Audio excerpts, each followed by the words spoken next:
আসনসমূহ গ্ৰহণ কৰিবৰ বাবে সেৱা অৰ্পণ কৰিছোঁ। আমি মাত্ৰ কেইটিমান মুহূৰ্তৰ ভিতৰতে আজিৰ অনুষ্ঠান আৰম্ভ কৰিম।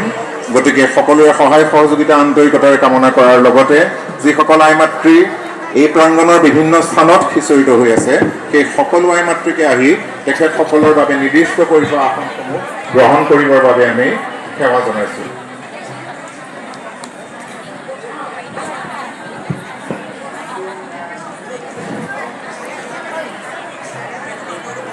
শ্ৰী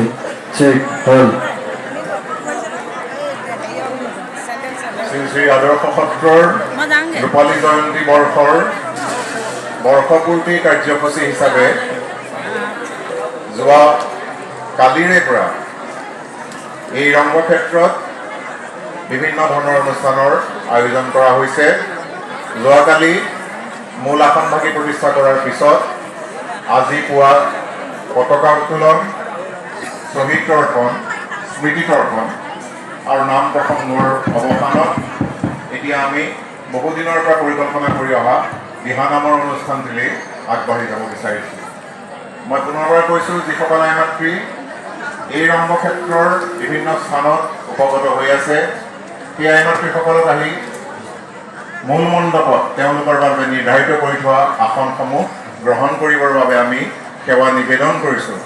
আৰু এইখিনিতে জনাই থৈছোঁ যে বহু দূৰৰ পৰা বাটপুৰি বাই আই মাতৃসকলে বহু কষ্টৰ, বহু ত্যাগৰ বিনিময়ত আজি এনেধৰণে আহি এখন তীৰ্থক্ষেত্ৰলৈ ৰূপান্তৰিত কৰিছে আদৰ্শ সাংস্কৃতিক সমন্বয় ৰংগক্ষেত্ৰখনিক। আগন্তুক 7টা দিনৰ কাৰ্যসূচী সুকলমে সম্পাদন কৰাৰ মানসেৰে আই মাতৃসকলৰ শ্ৰীচৰণত পৰিচালনা সমিতিৰ তৰফৰ পৰা পুনশ্চ এবাৰ সেৱা নিবেদন কৰা হৈছে, যাতে আগন্তুক 7টি দিনৰ কাৰ্যসূচী সুকলমে সম্পাদন কৰিব পৰা যায়। আৰু আই মাতৃসকলৰ শ্ৰীচৰণত এই প্ৰাৰ্থনাও জনোৱা হৈছে যে শ্ৰী শ্ৰী আদৰ্শ সত্ৰৰ সত্ৰাধিকাৰ প্ৰভু ঈশ্বৰৰ শাৰীৰিক অসুস্থতা সামান্যভাৱে দেখা দিছিলে। বৰ্তমান সেই অসুস্থতাৰ বিপদ সীমাৰ পৰা তেখেত মুক্ত হৈ আছে, সুস্থৰূপে আপোনালোকৰ মাজত আসনত উপবিষ্ট হৈ আছে। সেই মহান পুৰুষৰ সুপ্ৰচেষ্টাৰ বলত আৰু সেই সপোনৰ বলত আজি আমি সকলো আই মাতৃ এনেধৰণে একত্ৰিত হৈ মহাপুৰুষৰ এটি সংস্কৃতিত নিজকে আত্মনিবেদন কৰিবলৈ সক্ষম হৈছোঁ। গতিকে সেই মহান পুৰুষজনৰ প্ৰতি আপোনালোকৰ এটি প্ৰাৰ্থনা নিবেদন আপোনালোকে মনৰ ভিতৰত ৰাখিব, যাতে আগন্তুক দিৱসসমূহত তেখেতৰ সুস্বাস্থ্যৰ বলেৰে বলিয়ান হৈ এই সংস্কৃতিক আগলৈ আগবঢ়াই নিয়াত যাতে সহায়ক হৈ উঠে। আৰু লগতে বিভিন্ন স্থানৰ পৰা অহা আই মাতৃসকলে বহু ত্যাগ কৰিছে, বহু কষ্ট কৰিছে দেখি আমি বুজি পাইছোঁ তেওঁলোকৰ কাৰণে যিখিনি যথেষ্ট পৰিমাণৰ সা সুবিধা হয়তো আমি যোগাৰ কৰিব পাৰিব লাগিছিল, সেইখিনি আমি পৰা নাই।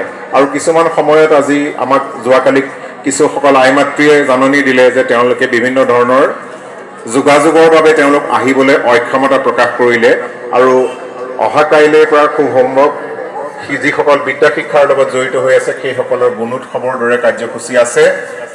এনেধৰণৰ কাৰ্যসূচীৰ কাৰণে কিছু সংখ্যক আই মাতৃ ইয়ালৈ আহিবলৈ অপাৰগতা স্বীকাৰ কৰিলে। ইতিমধ্যে আমাৰ মাজত 1500ৰ কম আৰু 1300ৰ অধিক গোপিনী ইয়াত বৰ্তমান উপস্থিত আছে।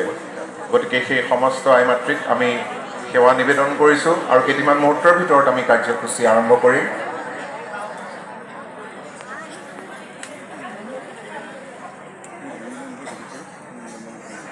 এইখিনিতে এটি পৰিচালনাৰ ফালৰ পৰা আমাৰ নেত্ৰীগৰাকীয়ে এটা কথা কৈছে যে সকলোৱে সামান্য স্থানবিলাক ৰাখি পেলাই আপোনালোকে, কাৰণ সকলোৰে কাৰণে আমি পূৰ্বতে জনাইছিলোঁ যে নিৰ্ধাৰিত কৰি থোৱা স্থান আছে। যিহেতু তিনিচুকীয়াৰ আমাৰ যিসকল আই মাতৃ আছে, এই আই মাতৃসকল আমাৰ নিজৰ আই মাতৃ, তেওঁলোকৰ নিজৰ অনুষ্ঠান। বাকী যিসকল সুদূৰৰ পৰা আহিছে, চৰাইদেউ জিলাৰ পৰা আহিছে, শিৱসাগৰৰ পৰা আহিছে, বিভিন্ন স্থানৰ পৰা, মৰাণৰ পৰা আহিছে, গোলাঘাটৰ পৰা আহিছে, বয়োজ্যেষ্ঠ সাংবাদিক 5জনকৈ সাংবাদিক আমাৰ মাজত আহি শিৱসাগৰ আৰু যোৰহাটৰ পৰা ইয়াত আহি উপস্থিত হৈ আছেহি। আৰু বিভিন্ন অসমৰ বিভিন্ন স্থানৰ পৰা ইয়াত আহি আই মাতৃসকল উপস্থিত হৈছেহি। গতিকে আমাৰ যিসকল আলহী আই মাতৃ আমাৰ মাজত উপস্থিত হৈছেহি, তেওঁলোকক আমি আগতে এটি সুবিধা প্ৰদান কৰিবৰ কাৰণে অনুৰোধ জনাইছোঁ। আমাৰ নিজৰ আই মাতৃসকল ইয়াতে আছেই, তেওঁলোকৰ নিজৰ অনুষ্ঠান।